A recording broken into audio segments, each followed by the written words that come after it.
सुमति राजा से बोल करके भिवांडक ऋषि चले गए। नारद मुनि चारों कुमारों से कहते हैं, हे कुमारों, नवानाकिल श्रोतव्य रामायण कथामृतम भक्ति भावेन धर्मात्मन जन्म मृत्यु जरापहम। इसलिए 9 दिन तक इस रामायण का श्रवण करना चाहिए, जो जन्म जरा और मृत्यु से सदा सदा के लिए मुक्त कर देते हैं। इसलिए अब आप लोगों से, अर्थात नारद जी चारों कुमारों से ही नहीं कह रहे हैं, बल्कि आपको हमको ये निर्णय करना चाहिए। उन लोगों ने हमको ये शिक्षा दी है, हम लोगों ने उनसे ये पाया है, इसलिए हमें श्री रामायण में मन लगा करके श्रवण करके 9 दिन में हमें भगवान की प्राप्ति कर लेनी चाहिए। ऐसी भावना हमें करनी चाहिए। नारद मुनि आगे कहते हैं, हे कुमारों,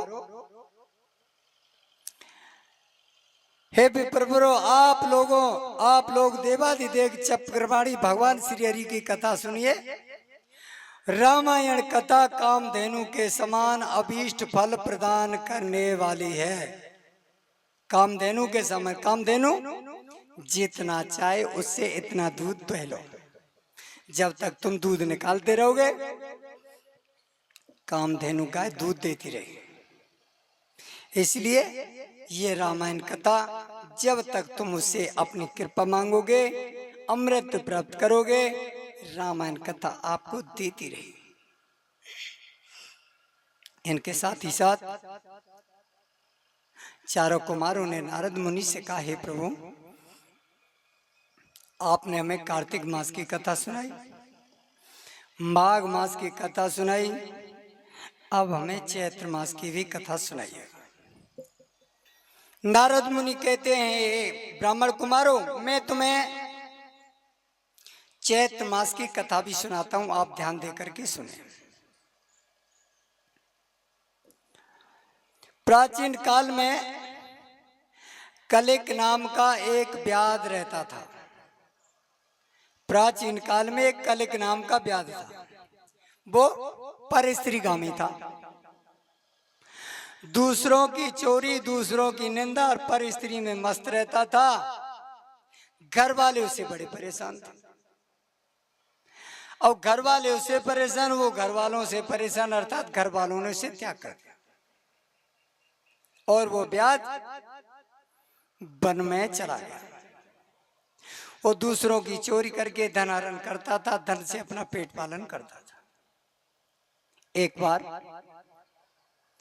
चलते चलते जब वो दूसरे वन में प्रवेश किया, दूसरे वन में प्रवेश करने से उसने वहां पर एक बहुत बड़ा केशव देव का मंदिर देखा, और वहां केशव देव के मंदिर को देख करके जो कलिक नाम का व्याध था बड़ा भारी प्रसन्न हुआ। उसने सोचा, आज मुझे बहुत बड़ा धन प्राप्त हो जाएगा। वह जीव जंतुओं के लिए दूसरे व्याध के समान, यमराज के समान था। शोभिर नगर में केशव देव के मंदिर में जाने के लिए उसने प्लान बनाया कि जब आधी रात्रि हो जाएगी मैं केशव देव के मंदिर में जाऊंगा, जहां सोने से अनेक अनेक पात्र हैं, सोने से भरा हुआ मंदिर है। वह समय का इंतजार करता रहा। जब रात्रि के 12 बजे और वह कलिक नाम का व्याध केशव देव के मंदिर में प्रवेश कर गया। केशव देव के मंदिर में प्रवेश करने से उसने सोने के अनेक जो पात्र थे सबको एकत्रित कर लिया, और जो ही उनको लेके चलना चाहा, उसकी दृष्टि, जैसे वो चलना चाहा, उनकी दृष्टि उत्तंक ऋषि पर पड़ी। वह उस आश्रम में केशव देव के मंदिर में उत्तंक ऋषि रहते थे। उसने सोचा कि माल तो मिल गया, सोना भी बहुत है, सोने के पात्र हैं, लेकिन ये जो ऋषि है ये मेरा बाधक है, कांटा है, इसलिए इसको पहले हटा देना चाहिए। और उसने चमचमाती तलवार हाथ में पकड़ के एक हाथ से गला घोटते हुए छाती पे पैर रख दिया और उतंक ऋषि का गला काटना चाहा। उतंक ऋषि ने कहा, रे भाई मैंने तुम्हारा क्या अपराध किया है? मैंने तो तुम्हारा कोई अपराध नहीं किया, तुम्हारा कोई अपराध नहीं, तुम मुझे क्यों मारना चाहते हो बिना ही बात के? अरे भले मांस, यदि कोई अपराध करता है तो किसी गलती की उसे सजा दी जाती है, लेकिन मैंने तो कोई गलती भी नहीं की और तुम मुझे मारना चाहते हो। बहुधा वाच्यमानोपि यो नर क्षमयान्ति वो तमोत्तमं नर प्राहुर्विष्णु प्रियतरम। तथा जो मनुष्य बार बार दूसरे की गाली सुन करके क्षमाशील बना रहता है वह उत्तम कहलाता है। उसे भगवान विष्णु का अनन्य प्रियजन मानना चाहिए। अरे भैया मैं तो तू थे कुछ भी ना कह रहा हूं। अब इस बात को कौन सुना रहा है? इस बात को नारद जी सुना रहे चारों कुमारों को, क्योंकि उत्तंक ऋषि ने उसे समझा, भैया तू मुझे क्यों मारना चाहता? ना क्रोध किया ना अभिशाप दिया। कह रहे हैं भैया मैंने तो तेरे कोई पाप ना करो, और अर्थात उत्तंक ऋषि ने उसे क्षमा कर दिया, कोई गुस्सा नहीं किया, क्रोध नहीं किया, अभिशाप नहीं दिया। ऐसे व्यक्ति ही भगवान के अनन्य भक्त कहलाते हैं, प्रेमी होते हैं। नारद मुनि कहते हैं, हे कुमारो,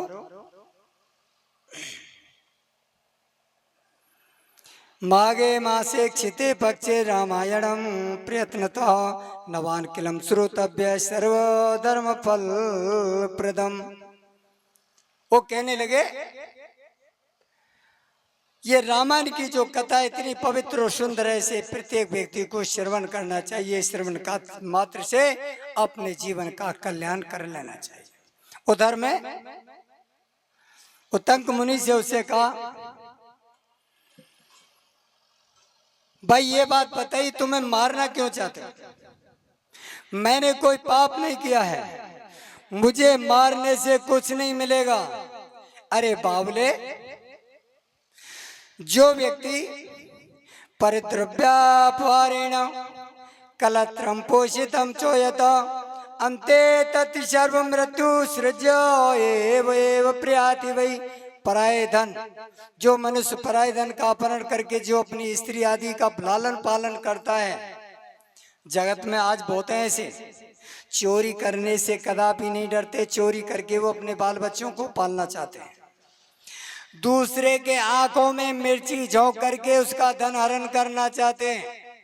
अगर उनकी पेश चली जाए तो एक दिनामी सबकी आंखों में मिर्ची झोंक के उसका धन केवल अपने बाल बच्चे की ला के रख दें कि जीवन भर खाओ। इसलिए जो पराये धन से पराई संपत्ति का हरण करके अपने बाल बच्चों का जो पोषण करता है वो किस काम का है? आप ही बताइए। क्योंकि जब अंत समय में हो जाएगा अकेला ही सबको छोड़ करके उसे परलोक में जाना पड़ता है। यहाँ तक बात समझ में आई कि नहीं? कोई आदमी कितनी भी चोरी कर ले, किसी का खेत हरण कर ले, किसी के साथ छल कर ले, धन एकत्रित कर लेगा, अंत समय में वह धन छोड़ के जाएगा कि नहीं? छोड़ के जाएगा। उन बाल बच्चों को, पत्नी को छोड़ के जाएगा कि नहीं? छोड़ के जाएगा। तो बताओ दूसरे की चोरी करने से क्या लाभ हुआ और एक पाप लगा? क्योंकि उसने जो चोरी करी उसको पाप तो उसने अपने सिर में ले लिया, लेकिन पत्नी भी यहीं रहेगी, धन भी यहीं रहेगा और अकेला जाता है। जो लोग पूरे जीवन धन को ही केवल अपना भगवान मान लेते हैं, केवल धन ही भगवान मान ले, बाप बड़ो ना भैया और सबते बड़ो रुपया। उनके लिए न बाप बड़ा है, न भैया बड़ा है, न रिश्तेदारी बड़ी है। जो धन को ही भगवान मान लेते हैं, जो धन की ही पूजा करते हैं, बताओ धन उनके साथ गया है? कोई भी बोलिए, धन किसी के साथ गया है? धन की वही गति है जैसे कोई अपनी मुट्ठी में बालू भर ले, ऐसे करके। और कुछ समय 10 मिनट 20 मिनट आधा घंटे बाद उसने हाथ खोला तो मुट्ठी खाली पाई। ये पता नहीं चला बालू कब खिसक के निकल गई, बालू कब खिसक के निकल गई। उसी प्रकार से धन किसी के पास नहीं रहता, आया से आता है और जाता है, आता और जाता है। सही है कि गलत है? अच्छा, आपने एक कीड़ा देखा होगा जिसको गोबर का कीड़ा कहते हैं। गोबर का कीड़ा, जिसे कहीं कहीं गोबरीला भी कहते हैं। गोबर का कीड़ा होता है, वो सुबह अपने बिल से निकलता है और अपने बिल से निकल करके पूरे दिन गोबर ढूंढते फिरता है। फिर उसे कहीं गोबर मिल जाता है। जब उसे गोबर मिल जाता है तो गोबर में से अपने पैरों से ऐसे गोला काटता है, गोबर का लड्डू बना लेता है काट काट के। फिर उसमें उल्टा मुख करके उसमें धक्का मारता है और वो गोबर का कीड़ा गोबर के गोला में धक्का मारते मारते सुबह का निकला, पूरे दिन गोबर ढूंढता फिरा, कहीं गोबर मिला, उसका उसने गोला काटा, उसको धक्का मारते मारते अपने बिल पे ले आता है।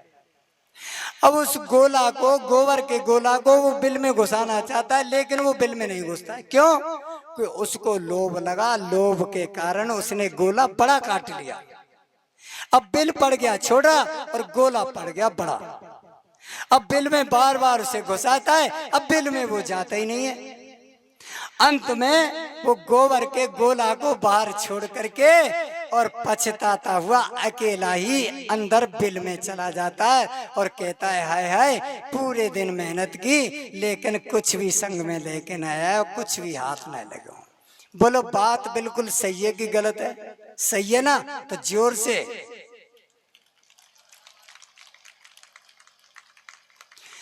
जैसे गोबर का कीड़ा पूरे दिन उसने मेहनत की और गोबर को इकट्ठा किया, गोबर का गोला काट के लाया और उस गोला को छोड़ करके यहीं उसे अकेला बिल में जाना पड़ता है। उसी प्रकार से जो हम लोग पूरे जीवन पैसा पैसा पैसा पैसा पैसा पैसा, अंत समय जब आता है इस पैसा को यहीं छोड़ के हमको अकेला ही जाना पड़ता है। फिर अंत में हम पछताते हैं, हाय राम, मैंने वहाँ को खेत काट लियो, मैंने वहाँ के पैसा माल लियो, मैंने यो करो। अंत में जाते समय बड़ो बड़ो पछतावे का मुझे अकेलो ही जानो पड़ रहा है। जो मैंने छल से कपट से बेईमानी से कमाया उसने मेरा कोई साथ नहीं निभाया, उसे छोड़ के हाय राम मैं जा रहा हूँ, अकेला ही जा रहा हूँ प्रभु, हाय हाय ये मैंने क्या किया। बात सही है कि गलत है? इसलिए धन को भगवान मत मानिए, भगवान मानिए भगवान को। धन हमको कितना चाहिए? प्रभु हमको इतना दीजिए जामे कुटुंब समाए, हमारी स्त्री हो, पुत्र हो, हमारा परिवार हो। प्रभु इतना दीजिए जामे कुटुंब समाए और मैं भी भूखा ना रहूं और मेरा अतिथि न भूखा जाए, इतना बहुत है। और जो लोग इतने में संतुष्ट हैं समझो उनकी तो बल्ले बल्ले है। तुमने कभी महात्मा देखे हुए? महात्मा की बेचारे की के काई के तो महात्मा की जेब ही ना हो, वहां में कुर्ता में बिना ही जेब को कुर्ता है, और काई के कुर्ता है वहां में जेब भी है तो वो भी फटी फटाई, वहां में कोटी चौनी खोटी चौनी भी ना है। क्योंकि जो खोटा पैसा है वो संसार में कहीं नहीं चलता, वो केवल भागवत जी में चल रहा है, ये भी ध्यान रखना। अगर पैसा कोई दुनिया में नहीं चलता, अब कहते हैं ये सिक्का बंद हो गया है, बस सिक्का मैया बाबा लाएंगे और भागवत जी में चढ़ा देंगे, वो भागवत में चला है सिक्का। और कोई मैया तो ऐसे करेगी कि बहुत दिन आएगी, छोरा ने नोट आधो फाड़ के जन कहाँ फेंक दियो नाती ने, अब आधो ही बचो, चले आए भागवत में चढ़ा दो, कुछ कल्याण है जाएगो, सो आधे नोट ला के चढ़ा दियो भागवत में चढ़ाए, आधे नोट है। पर भगवान तो बड़ा चतुर है, बड़ा चालाक है, वो जैसा उसको देता है वैसा ही फल देता है। एक भगत जारो बाजार में गयो, सोचने लगो भैया बोले 1 किलो सेब का भाव किए, बोले भैया 100 रुपया की, यार मद्दी लगा ले, भगवान जी को भोग दे भी ले जा रहा हूँ यार, नहीं मंदिर में चढ़ानी है, मोए देवी मैया के मंदिर में, भगवान विष्णु के मंदिर में चढ़ाऊंगो। बने ऐसो कर दे पल्लंग को टोकनी परी का है, वहां में परिये वहां में दे छेक ले, वो देखी सोवा में सड़ी सड़ाई छह बंद कर फेंक दी। एक कछु नाक नाक ठीक मिली सो पिल पिला रही वो। भैया ले आया बाने, भैया क्या पैसा दे, ले जा तू जा, चढ़ा दियो भगवान के मंदिर में। और बाने भगवान के मंदिर में वो चढ़ा दी। समय के अनुसार बाकी पत्नी के बालक भयो सो छोरा भयो सो चांद बाकी आई सो पिलिक पिलिक करे ऐसे करके, ऐसे पिलपिली एकदम चांद। क्यों? वन ऐसे ही फल चढ़ायो ना भगवान के। हे भगवान मेरी एक छोरा है जाए तो तेरो प्रसाद बांटूंगो। भगवान भी इतना चालाक है, जैसो वायदे वैसे ही फल दे। सही है कि गलत? इसलिए भगवान की सेवा करो शुद्ध हृदय से, पवित्र मन से भगवान की सेवा करो। भगवान के चरणों में यदि अपने को समर्पित कर सकते हो तो अपने को भगवान के चरणों में समर्पित कर दो। समझो जीवन में सहज ही बेड़ा पार लग जाएगा, नैया पार लग जाएगी। और कागभूषुंडी जी गरुड़ महाराज से कहते हैं, हे गरुड़ जी, हे पंक्षीराज,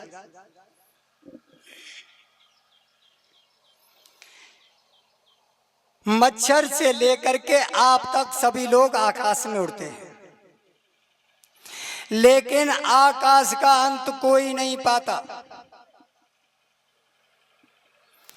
उसी प्रकार से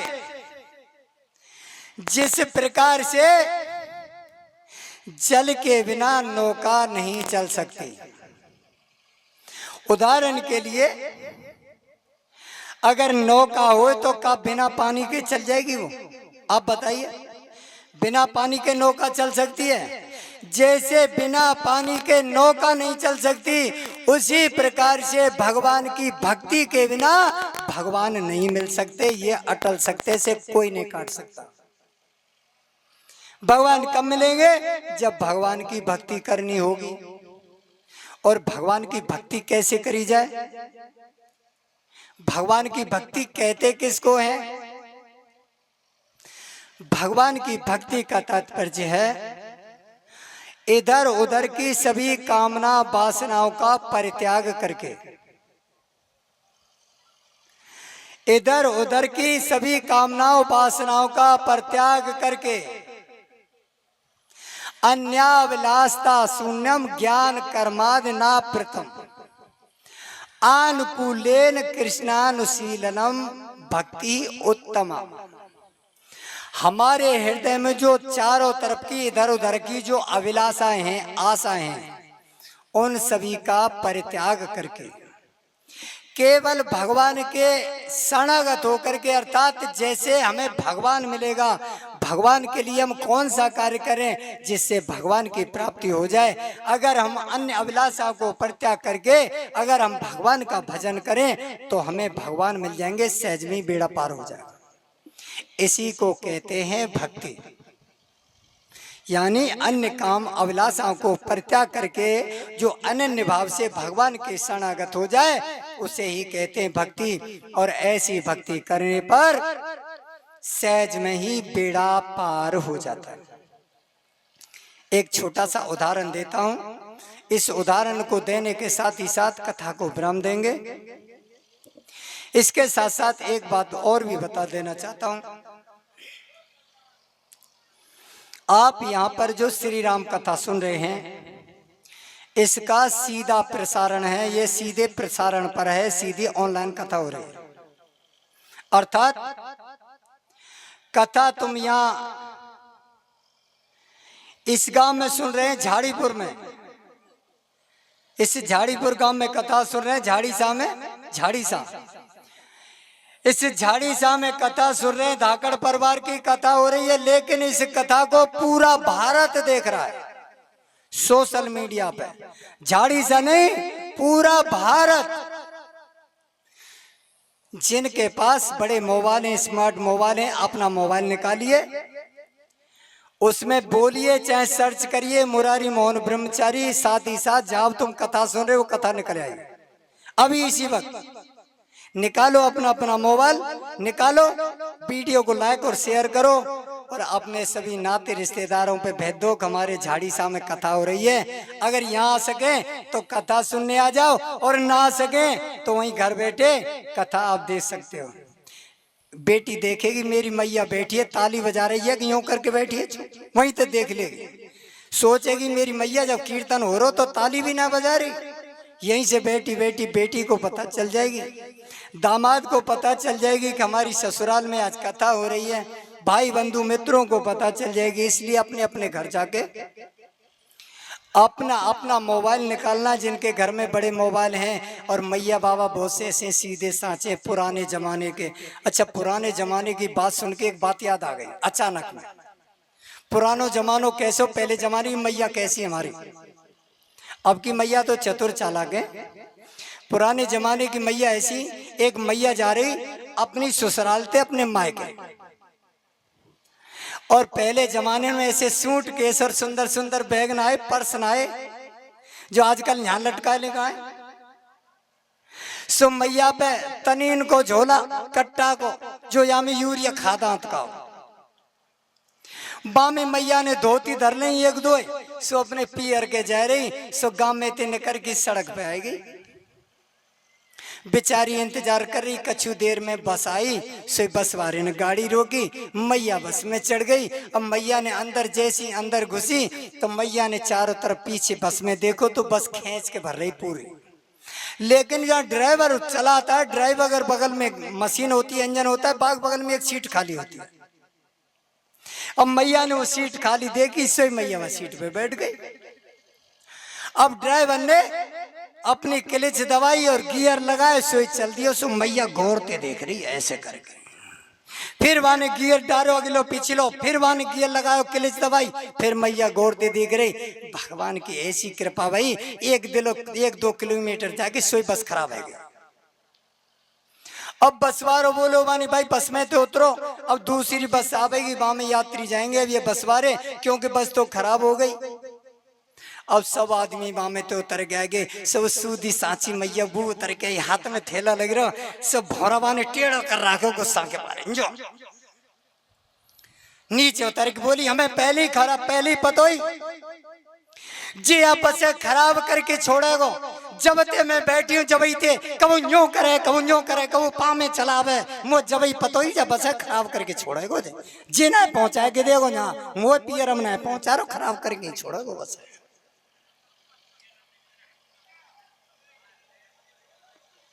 ऐसा पुराना जमाना था। इसलिए मेरा कहने का तात्पर्य पुराने जमाने की मैया कोई हो एक आदिया में थे, वो मोबाइल चलाए वो न जानते हैं, पर आजकल वो छोटे छोटे बालक हैं पापा मोबाइल पापा, और वो छोटे छोटे बालक बड़े बड़े लोगों से ज्यादा जानते हैं। वो पूरे मोबाइल में कान कारे का देखे उनका कोई भरोसा नहीं। इसलिए घर जाके बोलियो बेटा जो निकारियो कथा मुरारी मोहन ब्रह्मचारी की, देखियो आज कथा सुन के आई हूँ, वो बालक छोटो से निकार देगो। जब कथा निकल आवे तो वीडियो देखना और वीडियो को अपने नाते रिश्तेदार न पे लाइक शेयर करवा देना। बताओ इसमें घाटा की फायदा है भाई? घाटा तो कुछ है नहीं। इसलिए और काहुए नाम याद न रहे तो कार्ड ले जाना, यहाँ से कार्ड में नाम लिख रहा है मुरारी मोहन का, यो बेटा यही नाम ते निकाल दे और वो बालक निकाल देगा।